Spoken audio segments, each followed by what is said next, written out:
Coming to the last item on the agenda, we now have a short talk by Ravi, Narayan of Microsoft Ventures, and he'll be joined by Arjun. They're going to talk a little more about accelerators. Ravi, can I invite you to? So probably my two questions initially itself. The first one, what will be the top three things that you will be looking at, and what will be the stage of the startup you will be looking at? Okay, the Microsoft Ventures as an organization has slowly evolved over time since Arjun was there to where it is today. So we have actually started looking at companies that are slightly beyond the early stages, where they're still grappling with the presentation, they're grappling with building the prototype.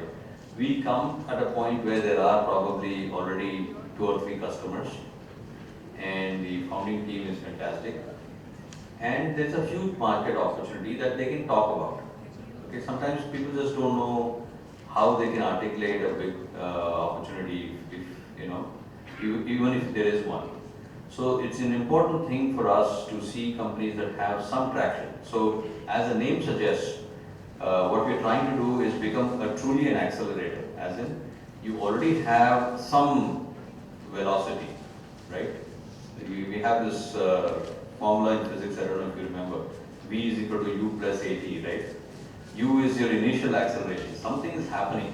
It's not like you're just at a standstill trying to figure out what to do in your life.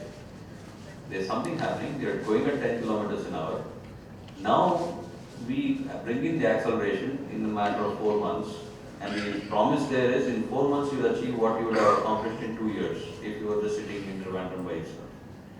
So if you come there, sit in Bangalore for 4 months, you achieve 2 months worth of progress, and then that will be your final velocity. So hopefully you come in at 10 kilometers an hour, you would have gone out at 100 kilometers an hour.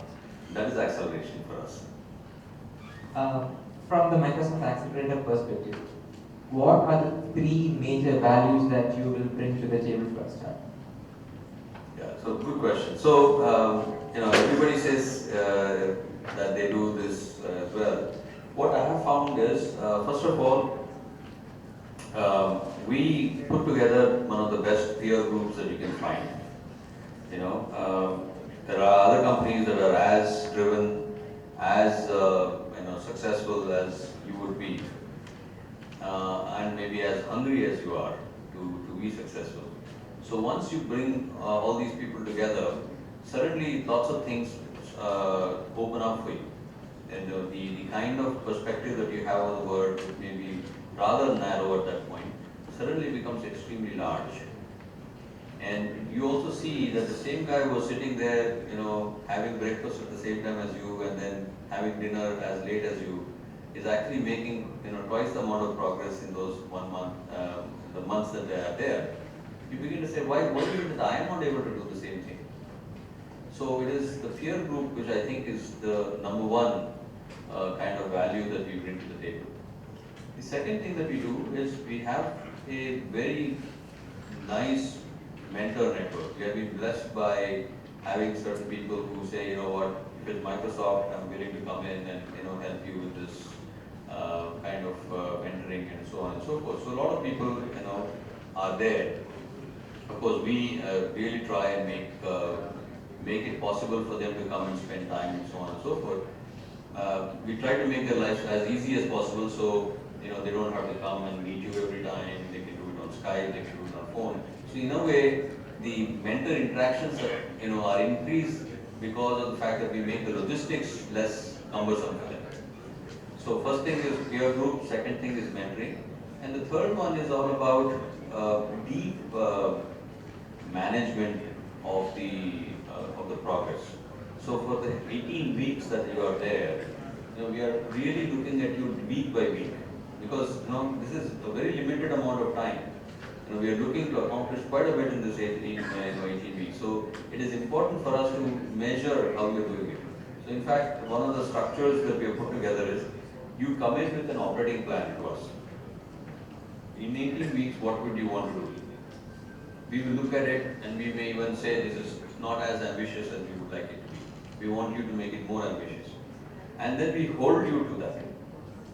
Okay? And the important thing is not because whether you hit those milestones or not. The more important thing is you have really tried very hard to do those things. And most of these things are your own saying, that I will get 2 customers, I'll get 5 customers, or I'll finish the product. Now we didn't tell you that you should do something differently. We only challenged you to do more, and you came up with this new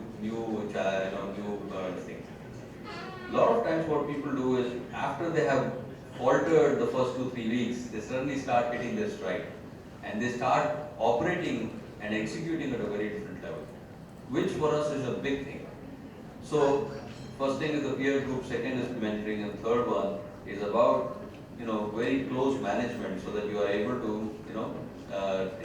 take these resources in and really accelerate. You prefer B2B or B2C? Well, see, this is one of the things that we're struggling with. We do have equal number of B2B and B2C. When I was starting out at Microsoft Ventures about a year ago, at that time it was mostly B2B kind of resources that we had aligned. And most of the people could only do that because Microsoft is primarily a B2B kind of a company. So the technology mentors, the business mentors were pretty much aligned to do that. Now we have a lot more of the B2C people as well. So we're doing both. Now having said that, we are trying to maintain the accelerator program as one that is not necessarily too defined as what kind of companies will take and what we will not. But what we are also now beginning to do outside of that is we recently signed up with Reliance, and Reliance has now picked up and they want only certain spaces, only e-commerce, only education or something like that. So they're very clear that these are the segments in which they want to be the accelerators for. And we are actually running those for them. We are helping them run those accelerators. So all the thematic, all the very clear defined spaces, we are actually now combining forces with other people who have the expertise to do that, to work on those kinds of accelerators, while we continue to be pretty much agnostic at this point in time. That may also change. So from a startup perspective or a founder perspective, a founder is trying to evaluate an accelerator. So essentially, it'll be an interaction with maybe the CEO of the accelerator or somebody like an entrepreneur in residence or somebody like that, right? What should be the questions that a founder should ask the accelerator? Yeah, so obviously if you're a hot startup, you can ask any hard question you want, right? So we are looking for people who actually ask the hard questions. So the questions that you should ask is, what kind of companies have you actually brought out that are very successful? What is the success factor? What kind of funding have they raised? What kind of acceleration points that have they accomplished when they were there and beyond, right? So that's obviously telltale as to how successful we are. You look at who are the mentors that are associated with us and who are the people who are actively mentoring at any point in time. So this is a very important thing because these are the resources that are going to be made available to you, correct? So this is a thing that you need to ask and find out. And third is, not just ask me, but ask the alumni as to what is it they have found. Because they went through a certain version of the accelerator program at one point in time. And since then, things have moved and things have become even better and evolved. And you would assume that, when you are applying and when you are looking to come in, that you will get the better of the facilities, as you come in. So it's absolutely important for you to ask these questions, make certain that you do get answers to your satisfaction before you make some decisions. Right. So I'm aware that Microsoft Accelerator tries a lot to keep in touch with the alumni and then try to keep working with the alumni. So, how do you think an accelerator should continue engaging with the graduates after this stipulated 3 months or 4 months time? How do you think accelerator should work around that? Okay, so since I have been involved in the Microsoft Ventures, so I don't call it accelerator anymore. I call it accelerator across the board. So we do acceleration in different ways. So let's just pick the accelerator program that Arjun is talking about. Within the accelerator program, I have two types of companies. There's an accelerator company and there's an accelerator plus company. So the accelerator companies are companies that I have just about gotten to be customers, got a product into the hands of those customers, and now beginning to see certain traction. And we then take them from that till 10 kilometers per hour to 100 kilometers. The accelerator plus companies, on the other hand, are companies that are actually built something. I met a gentleman here who's putting an analytics practice in his company. Now their analytics is very hot, and there are certain areas where we will take interest and see if we can actually accelerate that even further. Okay, so these are companies that are got customers, they got revenue, they are profitable. They are looking to see how to get onto the global stage. So they are a little further along, right? So we take those accelerator plus companies. The third kind of companies that we work with are companies that are in the that have graduated, alumni. So we continue to work with them and provide them with the same set of resources, the mentors, the technology enablement opportunities, customer access opportunities, all those are available to them. So, for example, in the next couple of weeks, we have something called a customer access program. So the B2B customers will actually be coming into Microsoft Ventures. So we actually invite the alumni back to pitch to them because there's an opportunity for them to get more customers. Similarly, a day later, we will invite all the investors to come. Again, the alumni are allowed to come in. They won't pitch, but they will be able to network with the investors. So we continue to keep the doors open for them so that they can continue to come back, interact, get the benefits. And for whatever it's worth, I keep pressurizing them to do certain demos. For example, in 2 weeks, I'm asking one of my companies that graduated some time ago, before my time, to actually come now demo their new product. So, I'm giving them a deadline, even though they could say, forget it. But they actually take that very seriously, take the deadline and come and demo the product. They also come and offer some of their products free of charge to their fellow alumni, saying, why don't you test it out? You're all our friends, my peers, why don't you test it out? So a lot of things are there. So the community continues to grow, and it's important for the alumni to stay in touch because all the resources that they have gotten before they can get it. And for what does it mean for Microsoft Ventures? For us, it means that since we already put our name on your website by saying you're a Microsoft Ventures company, now we can't afford to see you do less than anything spectacular. So we will continue to invest in you so that you can continue to grow. It will be a shame if we kind of took our eyes off of you and said, we are now focused on somebody else. Because we have already invested in you, we need to continue to invest in you to make it better. My last question. It might be a curious question from most. Why is Microsoft doing this?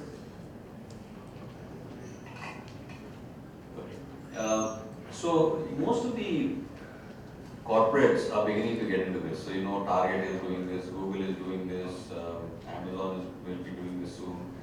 So everybody is doing this. And what we have found is innovation is something that not only the large companies can generate anymore. The innovation is happening faster and more furiously everywhere, and mostly with startups who are completely unencumbered by the status quo. And they are just going out there and doing what it takes to break into the market and do a fantastic job.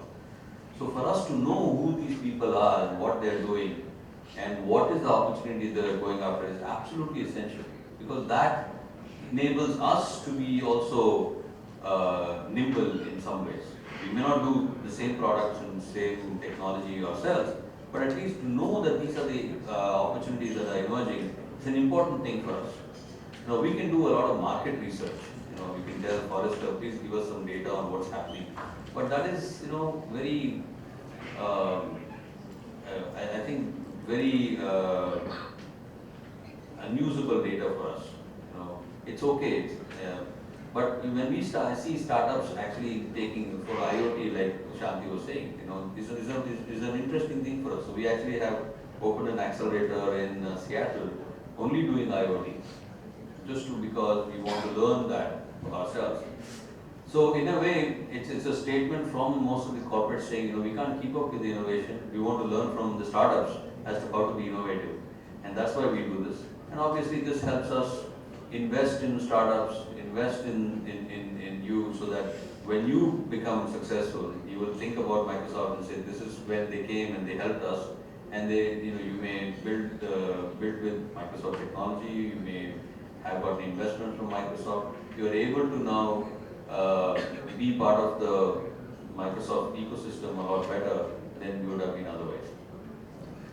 It's an honor for we startups, we are innovating much more than the bigger players, he's saying. So that's very good. Thanks a lot, Ravi. It's just a pleasure. Yeah. What's the benefit for Microsoft for doing this acceleration program? I just answered a little bit of that. So basically, for us, it is a way for us to understand what's happening in the startup world, and for the startups to also get access to our own customers and our own our own networks. So because we have certain products and it may fulfill about 90%, 95% of a customer's requirement, but if I can get 5% from a startup, it makes me sit up and take notice. So giving you that chance to bid with me to a customer is a big thing.